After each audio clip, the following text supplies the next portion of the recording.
Hi, I'm Lalit Sharma. My name is Govind Singh. We both are from Ramjas School, Articulum, Sector 4. We have made a project called Drwiser version 1. We have observed in the past few years that drivers fall asleep in the night while driving.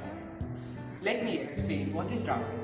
Drowsing is a dangerous combination of driving, sleepiness and fatigue.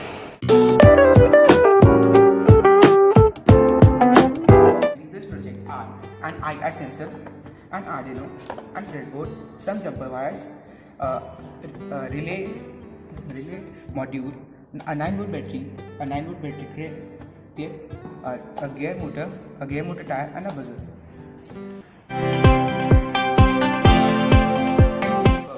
We have used a gear motor as the tire of a car, and the IR sensor as an eye blink sensor.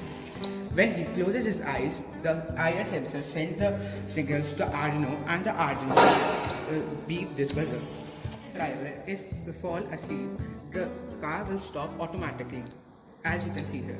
When he will open his eyes, the car will start automatically.